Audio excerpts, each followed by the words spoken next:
Huu ni mwendelezo wa update za Talent Media, Talent TV. Langu jina Ali Swaleh Mshana. Kama bado hujasubscribe, unaweza kufanya hivyo. Lengo tu ni kuwa pamoja. Karibu sana. Nimeona taarifa nyingi ambazo zinamhusisha Stephen Aziz Ki, moja kati ya wachezaji bora sana wa NBC Premier League, lakini pia moja kati ya wachezaji wakubwa sana pale Young Africans. Sasa taarifa zimemhusisha na Wydad Casablanca, lakini pia tumeona wa Morocco pia wakiwa na mhitaji sana. So ukweli wa taarifa zote hizo mimi naweza nikasema ni huu hapa. Kama umemwona kiungo Stephen Aziz Ki uwanjani jana akicheza katika klabu ya Yanga, basi umebahatika kumtazama kwa mara ya mwisho kiungo huyo akiwa na jezi ya timu hiyo.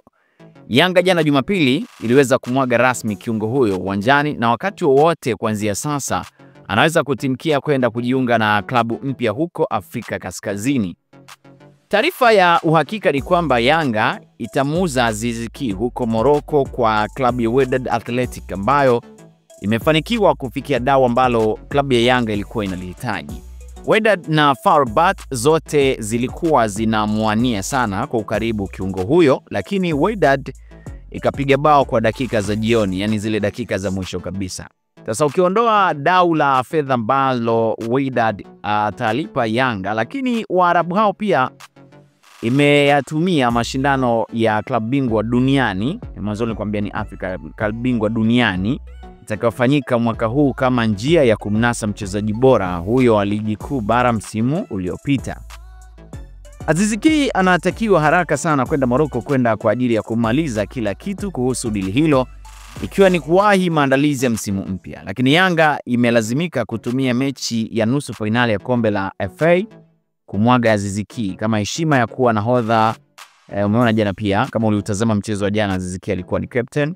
So imetumia kama heshima ya kumwaga ya kuwa nahodha pia wa mechi hiyo, ambapo jana walifanikiwa kuibuka na ushindi wa bao 2-0 dhidi ya JKT Tanzania, licha ya nahodha msaidizi wa kikosi hicho Dickson Job kuwepo uwanjani.